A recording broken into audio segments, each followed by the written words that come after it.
O problema na área de saúde é que no Brasil, de cada 10 brasileiros, 8 não têm acesso. Ou seja, quando ficam doentes, tentam acessar o sistema de saúde e não conseguem. Alguns dados públicos que foram disponibilizados no estudo mostram que, por ano, o sistema de saúde público recebe 1.400 bilhão solicitações de consultas médicas. E o sistema público de saúde, o SUS, só consegue oferecer 600 milhões de consultas médicas, ou seja, existe um déficit de consulta médica no Brasil por ano de 800 milhões. Então essas pessoas, 800 milhões de consultas, ou 100 milhões de pessoas, que é mais ou menos uma média, né? São 7 consultas por ano por pessoa no sistema público, 100 milhões de pessoas ficam sem acesso. Literalmente não conseguem fazer uma consulta. Isso é um problema grande e sério. O segundo problema, quando você tem acesso, você, em média, precisa esperar 380 dias. Isso é outro dado público, pode ser que esteja correto ou não. Entre um ano e meio, em média, ou seja, tem especialidades que são menos tempo e outras especialidades que são mais tempo. E 8 em cada 10 brasileiros avaliam o sistema público, quando consegue acesso, como ruim ou muito ruim. Então, por que não tentar resolver isso? Por que não tentar estudar e tentar atacar esse problema que tem um grande impacto na população, no país, tentar melhorar a vida das pessoas? Então foi isso que me atraiu. Um grande problema não resolvido.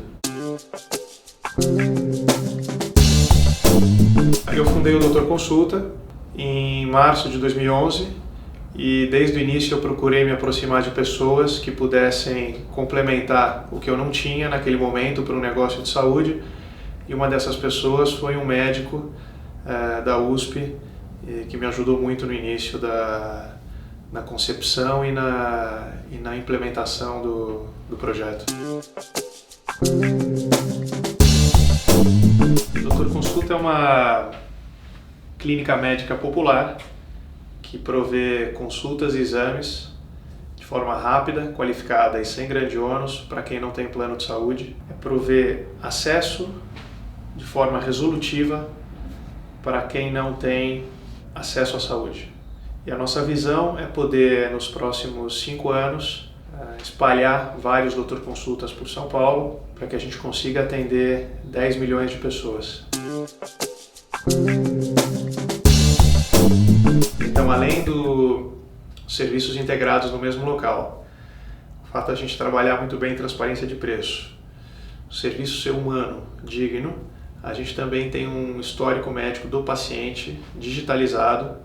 Isso permite que a gente consiga trabalhar dados, se antecipar a condições médicas do paciente, fazer patient engagement e trazer muito mais valor para o paciente, oferecer muito mais do que um atendimento episódico, mas um atendimento contínuo, onde você realmente consegue começar a trabalhar a saúde dessa pessoa ou dessa família e melhorar a qualidade de vida desses indivíduos. Isso é super importante.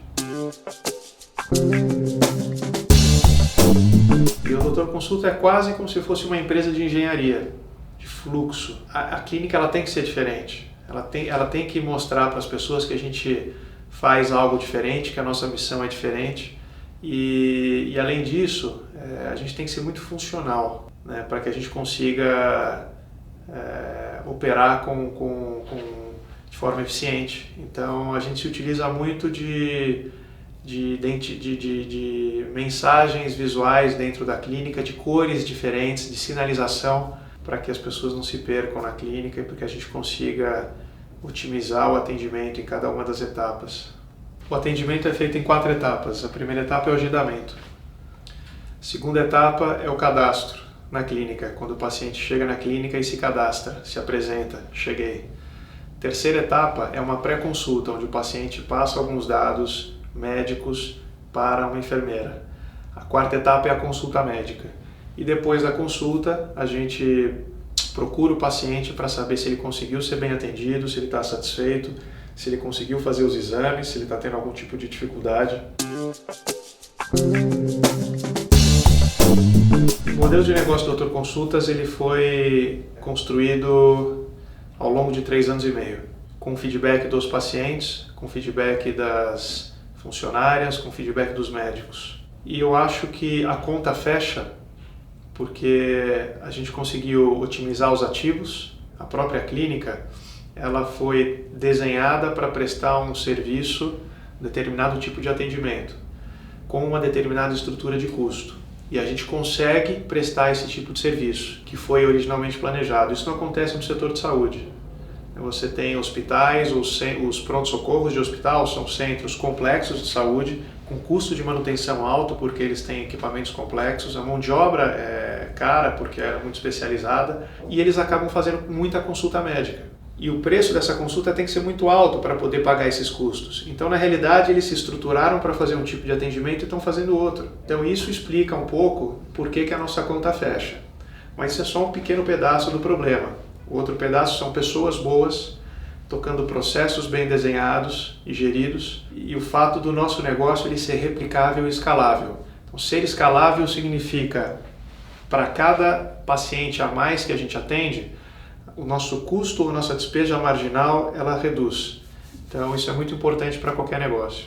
Então, acho que são os fatores que permitiram que a gente conseguisse fechar a conta no final do mês. Um dos principais componentes é um atendimento digno, humano, que é uma palavra que também é moda, mas eu acho que é o que mais caracteriza a forma como a gente pensa e age.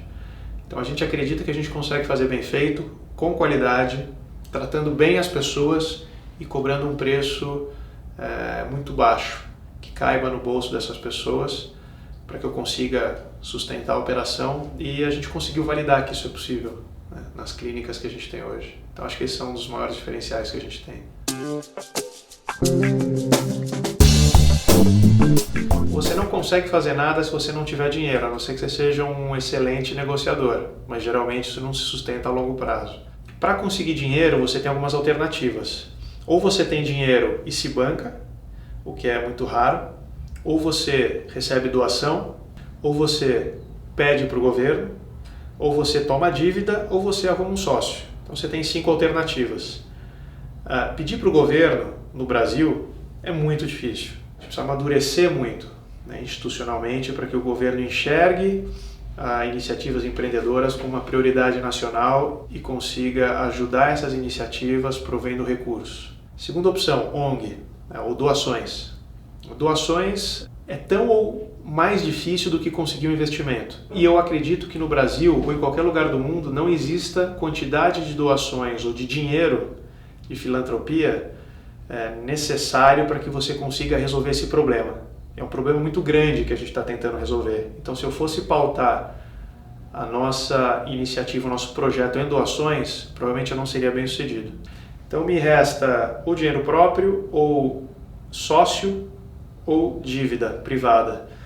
Dinheiro próprio eu não tinha, então eu fui atrás de sócios, porque mesmo dívida privada é praticamente impossível você conseguir começando uma empresa. Você precisa ter ativos, você precisa ter garantias, e geralmente você não tem.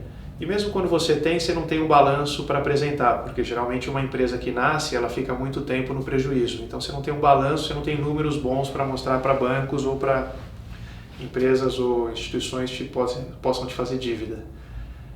Então, a solução que fica é arrumar um sócio. Agora, arrumar um sócio foi a opção que a gente escolheu por outros motivos também. Então, além da gente saber que existe quantidade de dinheiro suficiente em investidores para que a gente consiga montar e escalar um negócio e transformar na velocidade que a gente precisa e deixar esse negócio grande, o sócio ele pode vir com valor agregado. Pode ser uma pessoa do setor, que complementa algum know-how ou expertise que você não tenha. Pode ser alguém que te abra portas, né, que faça um networking para você, que te apresente fornecedores ou que te apresente clientes. Então, se você conseguir trazer um sócio que te agregue valor ao negócio, melhor dos mundos. O terceiro motivo, né, pelo qual a gente foi atrás de investidores é porque a gente acredita que lucro é uma ferramenta de autossustentabilidade do negócio. Você montar um negócio e depender de doações, e se essas doações não estiverem mais disponíveis para você no futuro, porque elas são incertas, o seu negócio morre junto. Agora, se você consegue montar uma estrutura onde cada vez que você atende um paciente ou resolve o problema de alguém, você gera um pequeno lucro que é reinvestido no negócio, você fechou um ciclo de autossustentação do negócio e de crescimento. E para que você consiga atrair um sócio ou buscar dívida de alguma instituição privada, você precisa mostrar um lucro.